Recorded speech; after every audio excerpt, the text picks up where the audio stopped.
bertemu lagi bersama saya Ituy di program VL Virtual Learning.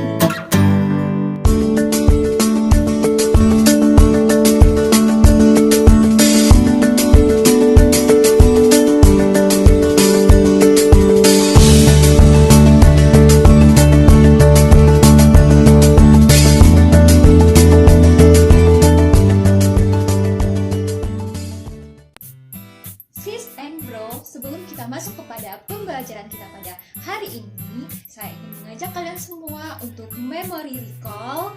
Kalian pejamkan mata kalian dan bayangkan sesuatu yang terlintas pertama kali di pikiran kalian ketika saya menyebutkan kata-kata pertanian. Ayo, apa yang kalian pikirkan pertama kali? Ya, lahan. Selanjutnya, ada petani, ada apa lagi? Ada lahan, ada petani. Oh, ada yang bilang cangkul, ada yang bilang tanaman, ada yang bilang padi. Oke, ada yang spesifik, ada yang secara umum ya. Nah, semua yang kalian bilang tadi atau kalau semua yang terlintas pertama kali di pikiran kalian tadi itu merupakan faktor produksi dalam usaha tani. Dan hari ini kita akan belajar tentang faktor produksi dalam usaha tani. Faktor produksi dalam usaha tani sangat penting sekali. Menurut Sukartawi pada tahun 1987, adanya faktor produksi dalam suatu produksi usaha tani belum menentukan tingginya produktivitas usaha tani tersebut. Kenapa? Karena faktor produksi itu akan bermanfaat atau akan memberikan dampak yang besar kepada petani jika petani mampu mengalokasikan faktor produksi tersebut dengan baik dan efisien. Sekarang muncul pertanyaan, kenapa kita harus belajar tentang faktor produksi dalam usaha tani?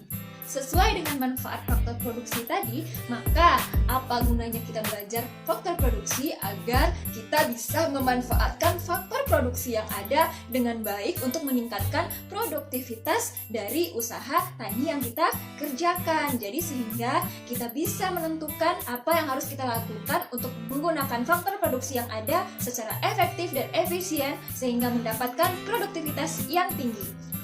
Nah, petani dikatakan sukses secara teknis apabila petani tersebut mampu mengalokasikan faktor produksinya untuk meningkatkan produksi hasil pertaniannya. Nah, petani dikatakan sukses secara alokatif apabila petani tersebut mampu meningkatkan keuntungan dari usaha taninya. Dan petani dapat dikatakan sukses secara teknis dan ekonomis apabila petani mampu menggunakan faktor produksi dengan berbagai cara sehingga mampu menekan biaya produksi dan menjual hasil produksi dengan harga yang tinggi. Tapi ada masalahnya. Masalahnya adalah faktor produksi tidak tersedia secara terus-menerus atau berkelanjutan, sehingga kita sebagai petani harus mampu meminimalisir penggunaan faktor produksi dengan sedemikian rupa tanpa mengurangi kualitas dari usaha tani yang kita lakukan. Nah, untuk itu kita perlu mengetahui beberapa faktor produksi yang digunakan dalam usaha tani. Nah, di pertemuan kali ini kita akan membahas satu faktor produksi, yaitu lahan. Lahan memiliki sumber kepemilikannya sendiri. Yang pertama yaitu beli. Sumber kepemilikan lahan tersebut adalah dengan membeli lahan tersebut. Ketika petani membeli lahan tersebut, maka petani berhak menanam dan memodifikasi apapun, berkreativitas dan berinovasi seperti apapun di lahan yang telah dia beli. Nah, lahan yang dibeli ini harus memiliki sertifikat atau memenuhi persyaratan-persyaratan yang telah ditentukan oleh Badan Pertanahan Nasional. Selanjutnya, lahan sewa. Lahan sewa ini adalah lahan yang dapat dimanfaatkan oleh petani sebagai penyewa lahan dan petani membayarkan sejumlah uang kepada pemilik lahan selama dia menyewa lahan tersebut untuk melakukan produksi usaha tani. Selanjutnya yaitu lahan sakap. Kepemilikan lahan secara sakap ini adalah petani yang mengusahakan usaha tani di tempat tersebut bukanlah pemilik lahan. Dia juga tidak menyewa, tapi hanya menggunakan lahan dan menyediakan sarana produksi sendiri. Namun nanti hasil yang dia dapat akan dibagi dua dengan pemilik lahan. Nah, bagi duanya itu bukan 30-70% ya, tapi 50-50%. Jadi hasilnya akan dibagi rata. Selanjutnya lahan pemberian oleh negara. Pemberian oleh negara ini adalah penetapan hak yang diberikan oleh pemerintah kepada petani sebagai pengguna lahan yang diberikan suatu hak atas tanah milik negara. Selanjutnya, kepemilikan berdasarkan warisan. Kepemilikan berdasarkan warisan ini adalah lahan yang diberikan kepada pewaris kepada ahli warisnya, sehingga ahli warisnya memiliki hak untuk melakukan usaha di lahan yang telah diberikan oleh pewarisnya. Selanjutnya adalah lahan wakaf.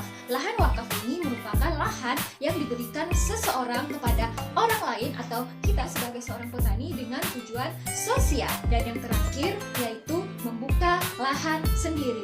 Membuka lahan sendiri ini biasanya ada di daerah-daerah yang menganut hukum adat yang kental. Nah, di sana nanti suatu kaum mungkin akan diberikan tanah berupa hutan yang nanti akan dibuka lahannya oleh pemilik tanah tersebut, dan pemilik tanah tersebut bisa memanfaatkan air, tanah, ataupun bahan-bahan hutan lainnya yang terdapat pada lahan tersebut. Nah, selain kepemilikan lahan, status lahan pertanian juga dapat dikategorikan menjadi 4.